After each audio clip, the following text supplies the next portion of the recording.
Hi, welcome to Like I See It on Paradise Guardian. I'm Bard, the original Paradise Guardian. Starting a new show where I talk a little bit of political news, a little bit of pop culture, stories that we don't really see too easily, too common in the news cycle because the news cycle is ever flowing. It's always been ever flowing. That's what the news is. But this administration makes it easy for stories to get buried because once you cling on to one thing that happens, something else happens, and then the news reporters, journalists cling on to that, and it's pretty much a crap show that by design. That's how this administration has designed and manipulated the news cycle so that we miss a lot of stuff. And we really have to rely on each other to um, report things because mainstream media isn't the way it used to be. It pretty much rewards shock as opposed to giving us straightforward news. That's why you see a lot of people great reporting done on social media by somebody just down the street. And some of the bigger names you already know. So I'm not trying to be one of those big names. I'm just trying to do something because I have no training, no education in journalism, but I read and I like to talk politics with people. So let's talk about this first story that I wanted to bring to your attention. The U.S. has seized an oil tanker off the coast of Venezuela. Now, this isn't something that you haven't heard. This isn't new information. This isn't something that got buried in the media cycle. There's just been new reportings, new information coming out every single day since this happened that people may not have heard. That's what I would like to talk about. Before we get into that, let's watch this video of the Coast Guard seizing this vessel. They're coming in on a helicopter. They look like this is like a special ops mission. Guns drawn, as if they're going to receive opposition or conflict with this operation. And now they're going into what I'm assuming is the captain's area. I'm not sure how many people are crewing this vessel, but that's more than likely where the captain's area is so that they can seize this vessel. Now, that's pretty crazy because we just took this vessel with this oil on it. We don't know at this time, the American people, who this oil belongs to. So let's hear what President Trump has to say about where this oil was going and what happened with this operation. As you probably know, we've just seized a tanker on the coast of Venezuela, a large tanker, very large. Largest one ever seized, actually. And other things are happening, so. Can you explain a little more about this Venezuelan oil tanker and share a little more information? Well, I'll let the people do it, but you see the result, and I guess they probably have released the pictures by now, or pretty soon. You'll discuss that with the appropriate people later on, but no, it was seized for a very good reason. The oil tanker, who owns that oil tanker? You'll get that information later. Okay, and have you spoken to Maduro since your last conversation? No, I Has it haven't. only been one conversation? No. We're interested in the seizure of this tanker. What happens to the oil on that ship? Well, we keep it, I guess. Where does it go? What port does it go to? When you have to follow the tanker, you're a good newsman, just follow the tanker. Do you know where it was Follow- going? Was it going to follow it. China? Get a helicopter and follow the tanker. Is it true it's going to But Cuba? we're gonna, I assume we're gonna keep the oil. Okay, so that was Donald Trump saying we seized the oil for a very good reason. That we are going to keep it. I guess we're going to keep it. And not if he knows where it's going, not telling us where it's going and where it was heading originally. By where it's going, let's speculate who owned that oil. Well, we didn't get that information at the time, so let's talk about who owned that oil now. This is The Guardian right here. Cuba denounces U.S. seizure of oil tanker off of Venezuela coast as piracy. So, Cuba owned this oil.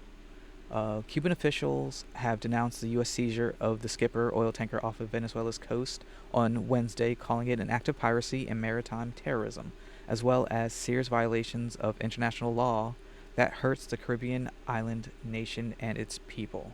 So this oil was Cuban oil heading towards Cuba, from what this reporting appears to be stating.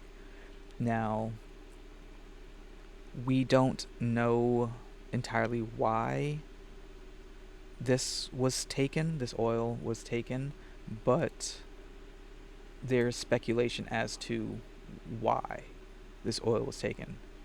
Because if you don't know, there's been bombings of ships that were considered narco-terrorists that was speculating to have been sending drugs from Venezuela to America. Now, from my understanding and many of the reporting that I've seen, there hasn't really been too much proof that drugs were being smuggled from Venezuela to America, especially since those boats that were sent from Venezuela could not have made it to America, fueling reasons, plus the ship's not designed to cross open waters like that. But as I was saying, the speculation as to why we took this oil tanker, Democrat says the move is about regime change. Senator Chris Van Hollen, a Democrat from Maryland and a member of the Senate Foreign Relations Committee, said the U.S. seizing the oil tanker casts doubt on the administration's stated reason for the military buildup and boat strikes, as I was saying. This shows that their whole cover story, that this is about interdicting drugs, is a big lie, the senator said. This is one more piece of evidence that this is really about regime change by force. Now, mind you, this makes sense, especially with the escalation that's been going on, but how can we go off of just one senator's speculations on what's been happening? Back to The Guardian. The Venezuela-Cuba component of the Skipper's seizure comes as Reuters reported that Venezuelan oil exports have reportedly fallen sharply since the tanker was seized, and it comes as U.S. Treasury Department imposed new sanctions on shipping companies and vessels doing business with Venezuela, as well as members of Maduro's family. So, Senator Chris Van Hollen from Maryland kind of makes a little bit of sense, saying that this is about regime change. But one thing that I did find funny in this whole situation was that we just took a Venezuelan oil tanker, just seized it. Let's take a look at a clip from Donald Trump's last rally in Pennsylvania. But we always take people from Somalia, places that are a disaster, right? Filthy, dirty, disgusting, ridden with crime. The only thing they're good at is going after ships. That's Donald Trump saying that Somali people are only good at going after ships, but we just took a ship. I just thought that was not funny, but like thought that was interesting thing to have been said.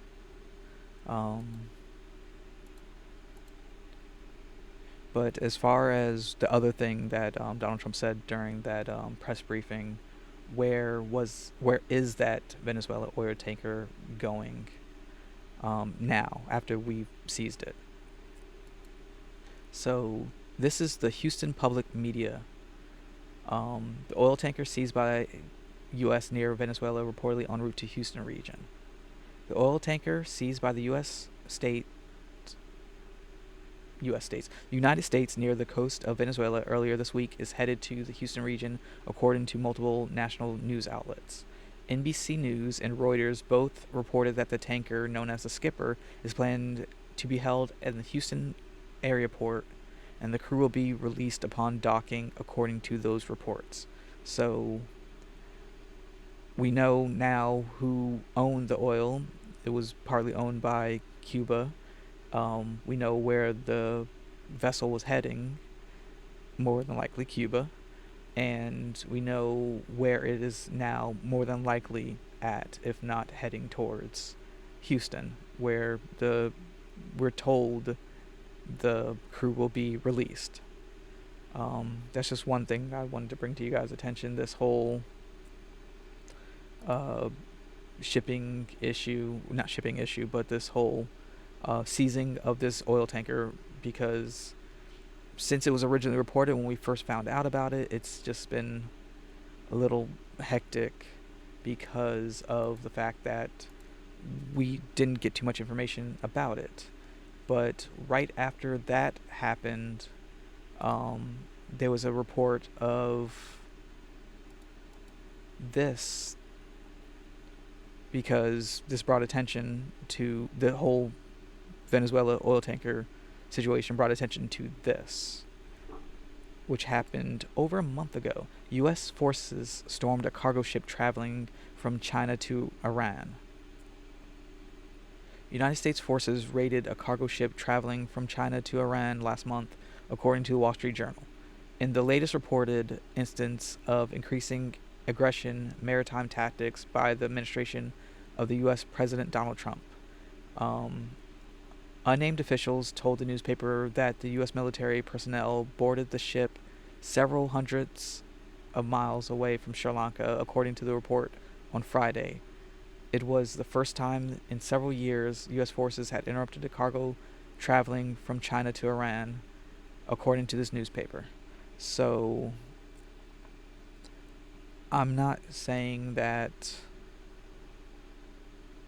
we are that image of what Donald Trump thinks Somali people are, but we're just taking people's stuff in the open waters. That's something that's been happening now. Yeah, so that's one story. So let's start this next story. Trust me, it will not be as long as the last one. This is the Associated Press. Crypto mogul Kwon sentenced to 15 years in prison for $40 billion stablecoin fraud. One-time cryptocurrency mogul Kwon was sentenced Thursday to 15 years in prison after a $40 billion crash revealed his crypto ecosystem to be a fraud. Victims said that the 34-year-old financial technology whiz weaponized their trust to convince them that the investment, secretly propped up by cash infusions, was safe. Now, I'm not trying to get too deep into the story. I already told you what happened. This isn't really about that. I believe in the near future he will be receiving a presidential pardon, not because of any information I have that proves it, just my speculation based off of patterns I've noticed over the last year. Here is one aspect of those patterns. Trump claims not to know fraudster who boosted his crypto venture after pardoning him. President Donald Trump said that he pardoned Zhangpeng Zhao, a billionaire who boosted a crypto company owned by the Trump family, because of a lot of people said he was innocent. I do pardon a lot of people, Trump replied. A lot of people say he wasn't guilty of anything. He served 4 months in jail, and they say he was not guilty of anything. That is Trump's words. Let's see what he was not guilty of. Binance founder Zhangpeng Zhao sentenced to 4 months in prison for allowing money laundering. Binance founder Zhangpeng Zhao was sentenced Tuesday to 4 months in prison for allowing rampant money laundering on the world's largest cryptocurrency exchange. Zhao pled guilty in November to one count of failing to maintain an anti-money laundering program and stepped down as Binance agreed to pay $4.3 billion to settle related allegations. U.S. officials said Zhao deliberately looked the other way as people conducted transactions that supported the legal drug trade and terrorism. Now, this man was sentenced in 2024, April of 2024. Served his 4 months in prison, served only 4 months in prison, still received a presidential pardon in 2025. Let's go to another aspect of what I believe is going to lead to a Kwon presidential pardon. This is NPR. Trump pardons Ross Ulbricht, creator of Silk Road dark web marketplace. President fulfilled a campaign promise to libertarian supporters on his second day back in office by pardoning his former creator and owner of by pardoning the former creator and owner of the underground e-commerce website known for drug trafficking. At the time of his sentencing in San Francisco in 2015, Ulbricht was 31 years old. He was convicted of distributing narcotics, engaging in a continuing criminal enterprise, and conspiring to commit computer hacking, and conspiring to create fake identities and launder money. He was sentenced to life in prison. He received a presidential pardon on his on Trump's second day back in office.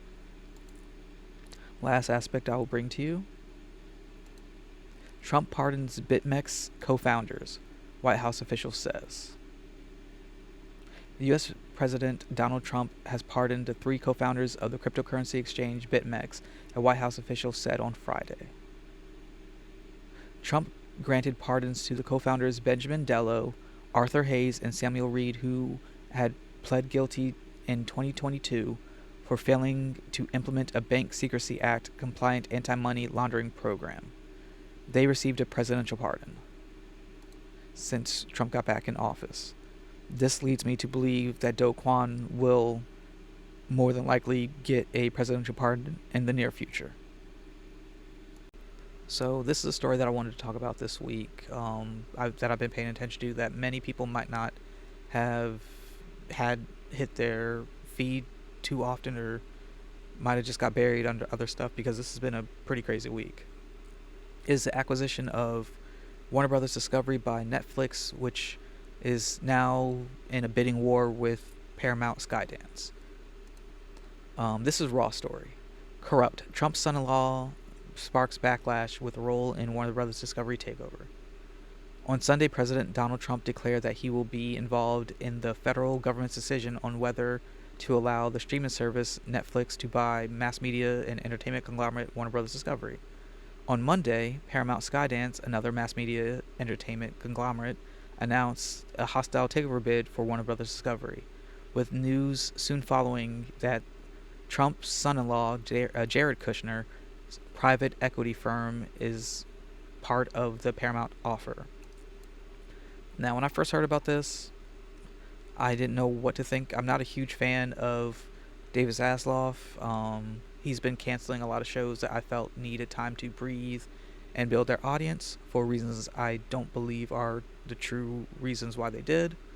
And I'm also not a huge fan of Netflix, but to see a David Zaslav less HBO Max, I wouldn't mind seeing what Netflix is willing to do. U.S. Senator Elizabeth Warren remarked Donald Trump said he'll be involved in deciding if Netflix can buy Warner Brothers. Is that an open invitation for CEOs to curry favor with Trump in exchange for merger approvals? It should be an independent decision by the Department of Justice based on laws and facts. So from my understanding of this piece and Elizabeth Warren's quote, I believe she believes something sketchy is going on with Donald Trump getting involved. This is HuffPost. Paramount makes $108.4 billion hostile bid for Warner Brothers Discovery. December 8th, Reuters. Paramount Skydance on Monday launched a hostile bid worth $108.4 billion for Warner Brothers Discovery in a last-ditch effort to outbid Netflix and create a media powerhouse that could challenge the dominance of the streaming giant. Now, $108.4 billion is a lot of money. You might think, okay, where could that money go? Where could it come from?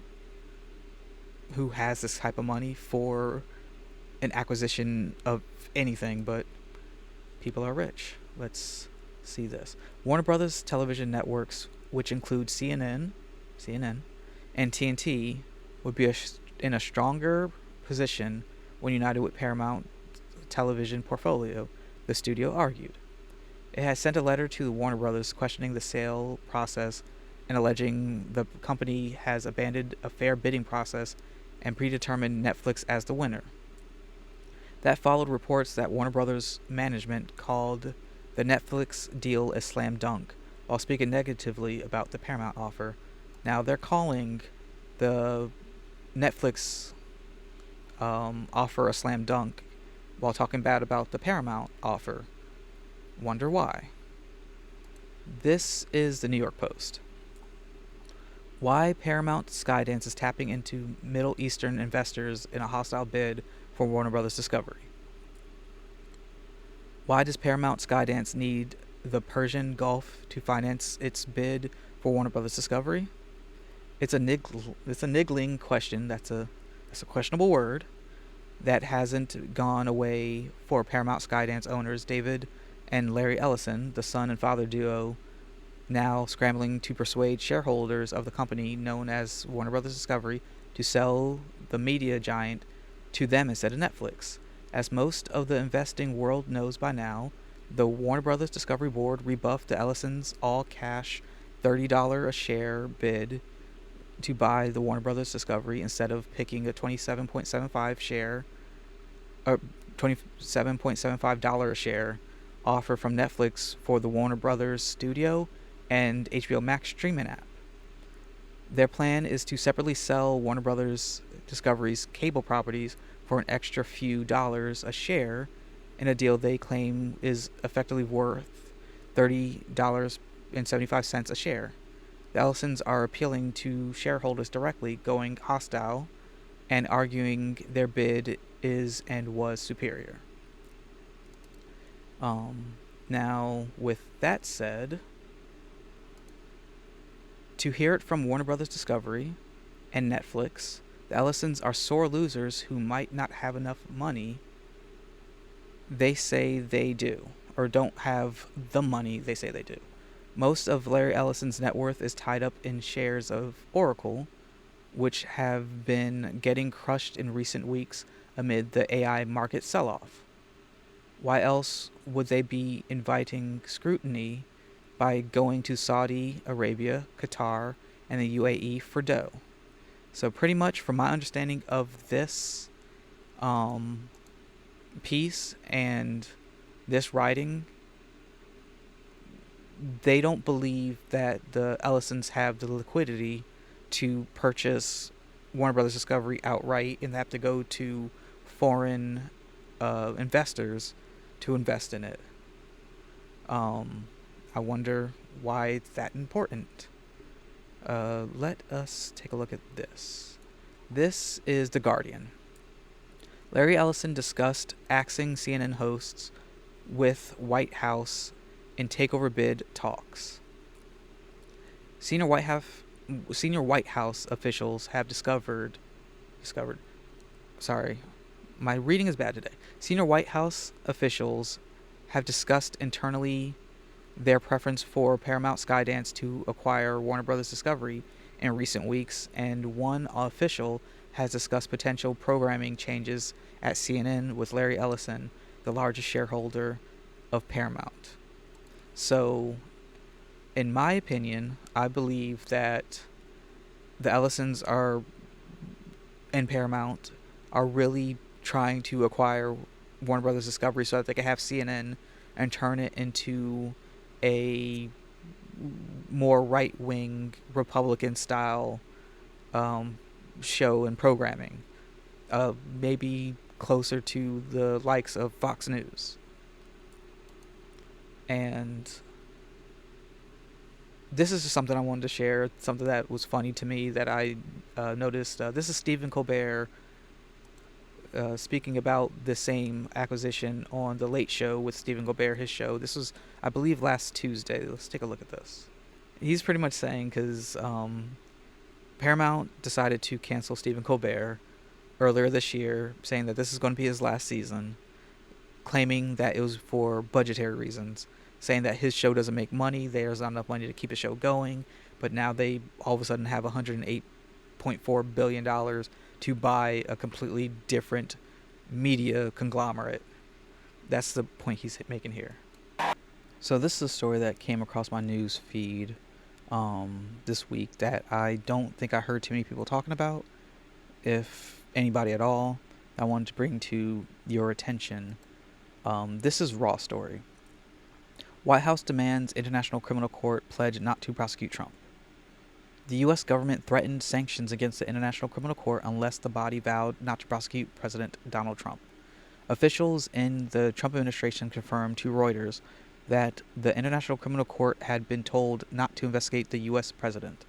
Washington may penalize more ICC officials and could sanction the court itself, Reuters reported, noting that the Trump administration was also demanding investigations into U.S. troops' actions in Afghanistan and into Israeli leaders over the war in Gaza be dropped. Now, correct me if I'm wrong, but this is just my speculation.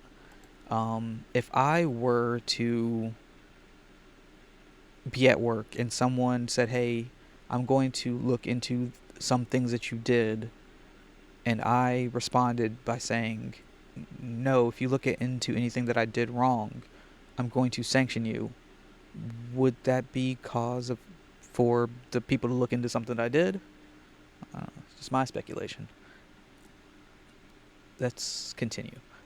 This is Reuters. Exclusive. U.S. threatens new ICC sanctions unless court pledges not to prosecute Trump. Washington, December 10th, Reuters. President Donald Trump's administration wants the International Criminal Court to amend its founding document to ensure it does not investigate the Republican president and his top officials, a Trump administration official said, threatening new sanctions on the court if it did not.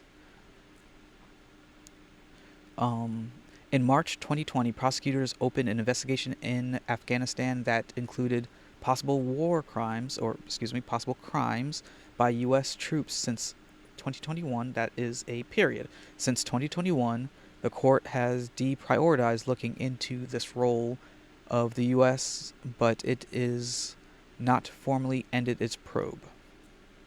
To force the War Tribunal to drop these charges, the U.S. earlier this year slapped sanctions on 9 ICC officials, including judges and prosecutors. But it has stopped short of imposing sanctions on the court as an entity, which would severely disrupt the tribunal's work. There is growing concern that in 2029, the ICC will turn its attention on the president, to the vice president, to the Secretary of Defense, and others, and pursue prosecutions against them, the Trump administration official said. This is unacceptable, and we will not allow it to happen. The White House had no immediate comment on the matter. Any effort to change the Rome Statute to accommodate the U.S. demands would be slow and difficult, requiring approval of 2/3 of the countries that have ratified the Rome Statute. What is the Rome Statute, you might ask? This is the founding document that this piece that Reuters did referred in the beginning. Let us find out what the Rome Statute is.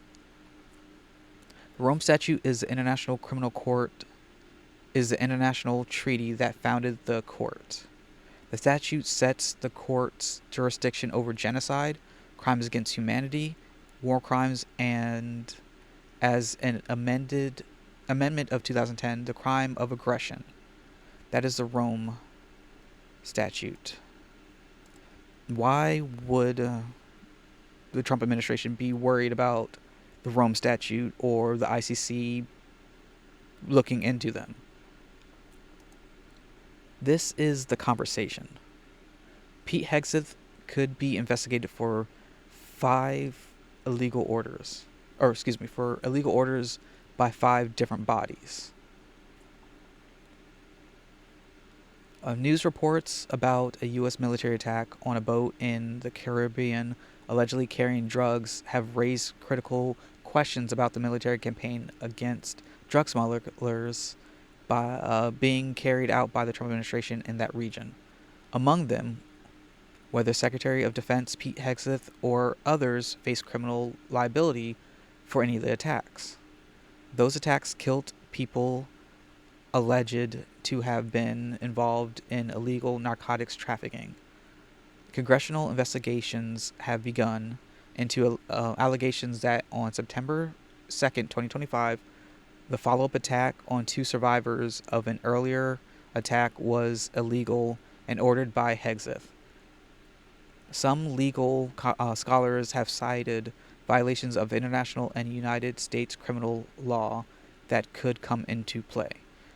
That is why I believe the Trump administration is worried about the ICC investigating them when they leave office, or maybe even before. Well, thank you for watching my few videos. I'm going to try to make this a little bit cleaner, make it a little bit more streamlined, maybe try to fit a few more stories in, figure out ways to get the information to you a little bit faster. I know these videos were a little bit longer, me talking so much more talking than I've ever done ever in my life. My throat is still a little scratchy from that. But if there's ways that you guys want to see me do this differently, ways that you guys want to see me do it better, if you don't want to see me at all, the first time you might have ever seen me, let me know in the comments. If you enjoyed this, let me know. If you didn't enjoy it, let me know. But thank you for watching, and enjoy the rest of your day.